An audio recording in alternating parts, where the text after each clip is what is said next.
Some of the most iconic illustrations from the book The Wonderful Wizard of Oz are Munchkin Land, the Yellow Brick Road, and the Wicked Witch of the West's Castle. It's believed L. Frank Baum drew inspiration from Makatawa for all of them.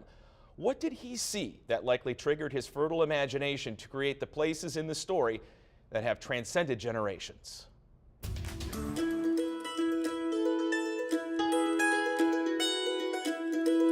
As a kid, I used to play on a lot of those trails, and it suddenly dawned on me, the trees are over.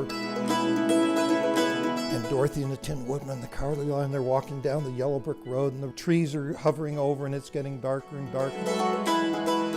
He remembers seeing it.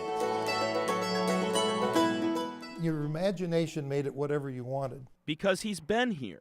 Almost every year for a while.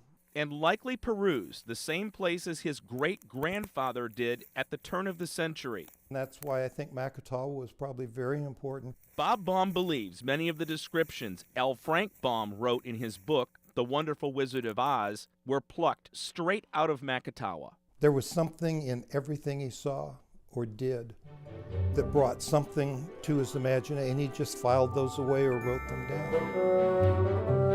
It's believed that Munchkin Land was inspired by Makatawa because the cottages were built close together on the hills. A lot of them, I think, were probably smaller than the normal homes.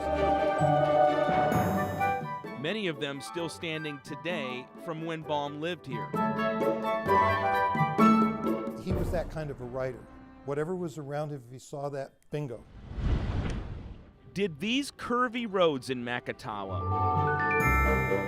or some of the heavily wooded trails, inspire him to imagine the Yellow Brick Road? As the trees grew on the side, they would kind of meet and leave a tunnel through. In the chapter, The Road Through the Forest, Baum wrote, "They came to a great forest, where the trees grew so big and close together that their branches met over the road of yellow brick." Could he have been describing these 1899 images of the wooded Makatawa trails? If you went at night, the sand might look a little golden. What about Castle Park, the closest other private resort to Makatawa? It's a very picturesque place as well. It has some unique landscape. A castle stands prominently in the middle of the community. L. Frank Baum was known to frequent here. Frank's imagination, oh, castle, okay, bingo, it's been implanted. In the chapter, The Rescue, Baum references a yellow castle twice. He wrote, "Now they were reunited.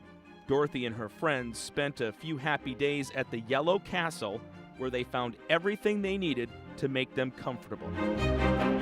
People's conception of a castle is more the witch's castle. It's been yellow since it was built in 1896.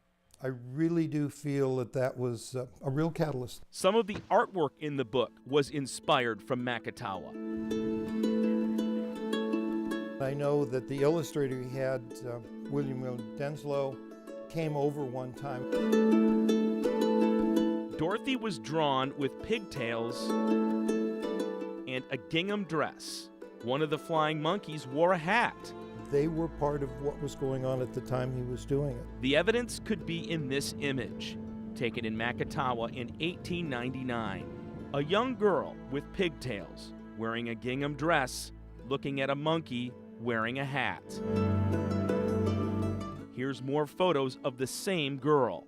When you saw these particular pictures, did that blow your mind? It blew my mind because they were taken at a time when he was there. The people who were around him, he did see. He saw all of those people. He interacted with all of those people. Coincidence? Bob Baum doesn't think so. It's scary. How close things came maybe to not being done, or how so many things had to fall together at the right order and in the right place with the right person to make it happen.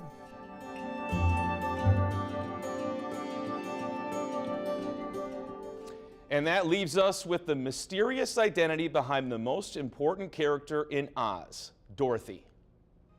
I can feel it because the book and the family history has always been there. This man supports a claim that the real Dorothy lived in Maketawa when Baum was there.